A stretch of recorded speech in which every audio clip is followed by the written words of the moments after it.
All right, welcome back, everybody. Today, we are going to be going on a deep dive into the world of Pakistani cricket. It's always a fascinating world, isn't it? Full of passion, history, and Oh, yeah, definitely. And today, we've got some especially juicy material to dig into. A recent interview that's really sparked some debate. ooh, controversy. I love it. Yeah, you know how much we love a good debate. It touches on legacy, generational divides, all those things that get people fired up.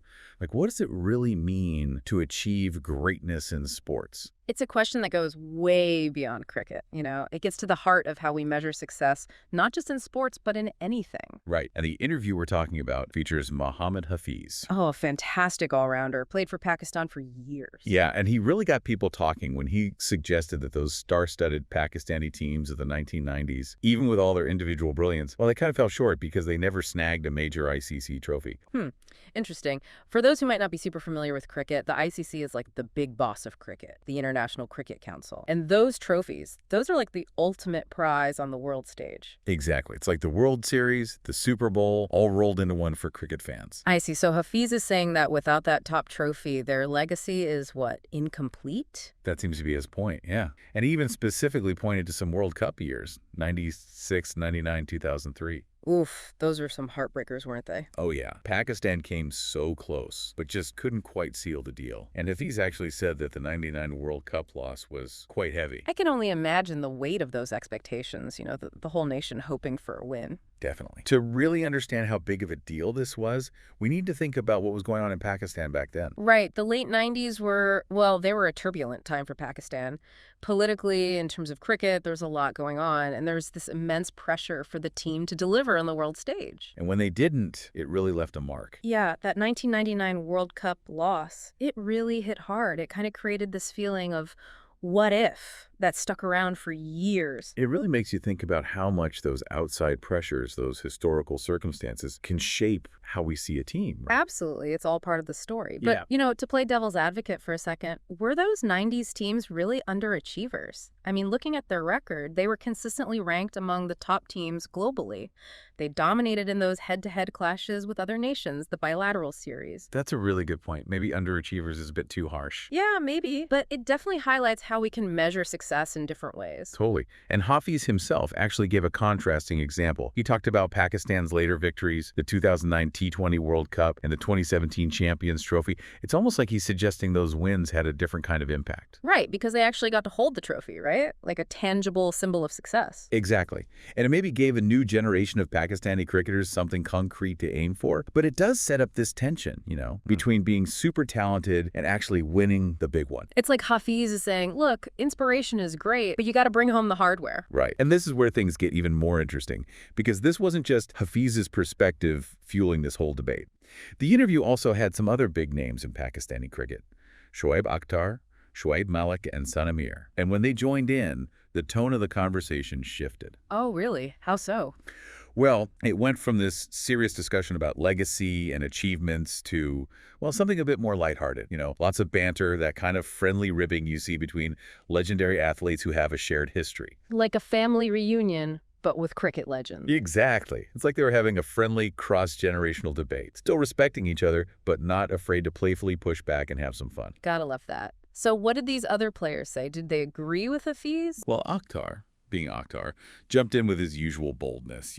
He claimed that during his playing days, Pakistan was pretty much unbeatable against India in ODIs, those one-day internationals. Classic Akhtar. Always confident, always entertaining. And then you have Malik, who acknowledged the huge impact that Imran Khan and those 90s players had. He called their cricket exceptional. Ah, so he recognized their talent even if they didn't get that ICC trophy. Exactly. It's like he was saying, look, you can't just erase the magic they brought to the game, even if they didn't reach that one specific goal. But then, of course, Malik couldn't resist poking a little fun at Hafiz. Oh, I bet. What did he say? He said something like, well, now that this video's out there, no backtracking. You mentioned the big names, so the truth is out. You can really sense the camaraderie between them, It's like that playful rivalry you see between siblings. It speaks volumes about the bond they share, huh? Representing Pakistan on the world stage, going through those highs and lows together, it creates a special connection. Absolutely. But here's something that really jumped out at me while I was going through all this. The article mentioned some of those iconic names from that 90s era. Wasim Akram, Waqar Younis, Inzamam ul Haq, Saeed Anwar, Saqlain Mushtaq. Whoa, those are some legendary names. Right, we're talking absolute legends. And it made me wonder, does not having that ICC trophy really take away from their brilliance, their impact on the game? That's the million-dollar question, isn't it? It really forces us to think about how we define success in sports. Do we only care about the trophies, those championship wins, or do we also think about the wider impact these players had on the sport and its fans, the amazing moments they created, the inspiration they gave? And it's a question that goes way beyond cricket, don't you think? Absolutely. It makes you think about how we judge success and legacy in any field.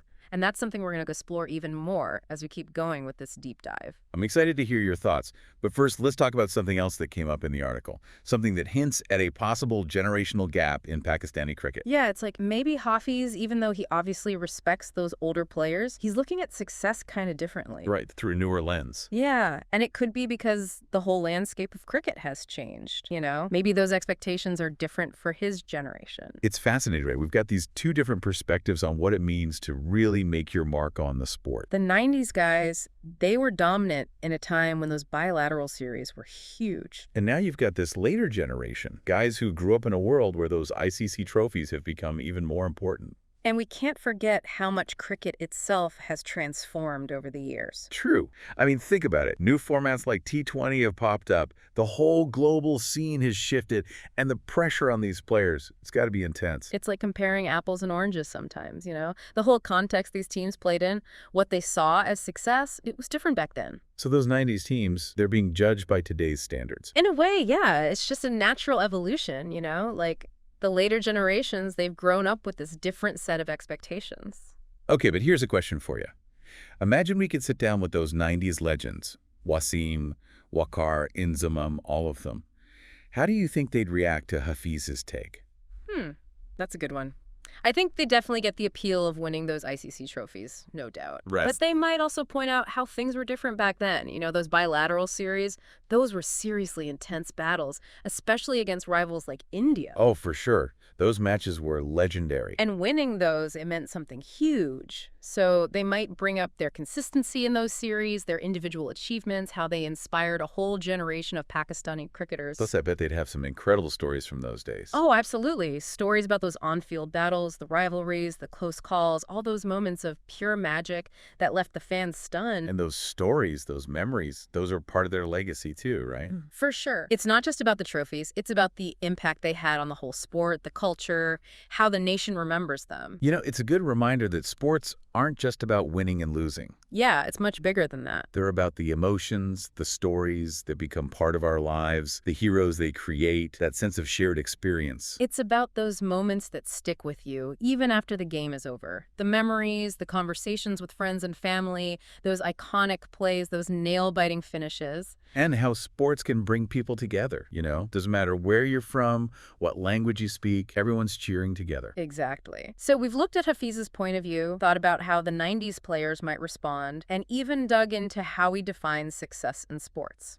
But before we turn things over to the listeners, is there anything that really stands out to you from this whole conversation? You know, I think it's a good reminder that just focusing on trophies can be a bit limiting. Oh, interesting. Yeah, we got to think about the bigger picture, you know? The individual talent, the impact these players had on the sport and the fans, the stories they were part of, the feelings they stirred up, how they inspired future generations. I like that. It's a reminder that there's so much more to sports than just the final score. Absolutely. And speaking of lasting impact, let's bring this back to our listeners today. This whole trophies versus individual brilliance thing, it's not just about sports, is it? No, not at all. It's something we see everywhere. It's about how we define success. For ourselves, for the people we look up to. Yeah, like are awards and recognition the only things that matter? Or do things like impact, inspiring others, those kinds of things matter more? And that's where you come in, dear listener. We want to know what you think. How do you define success? success, legacy? Is it all about those shiny trophies? Or are there other things that are more important to you? Yeah, what do you value? Think about the people you admire, right? Could be athletes, musicians, business people, everyday heroes, whoever. What makes them stand out to you? Is it what they've achieved, their character, how they handle tough times, or something completely different? You know, what's so cool about all this is that there's no right answer. No, not at all. Success and legacy, they mean different things to different people. And that's what makes this conversation so interesting, It makes us think about our own values, what really matters to us when it comes to leaving our mark on the world. So we've explored Hafiz's perspective, we've imagined what those 90s players might say, and we've even thought about how we measure success in general. But as we wrap up our deep dive into Pakistani cricket, this whole debate sparked by Mohammad Hafiz's comments, we want to leave you with this. Go ahead. Don't just accept someone else's idea of success. You define it. Figure out what truly matters to you and build a legacy that reflects that. Yeah, and remember, sometimes the most powerful legacies, they're not about trophies or awards. Right. They're about the impact we have on others, how we inspire people, the connections we make along the way. So well said. Until next time, deep divers, keep exploring, keep asking questions, and keep defining success on your own terms.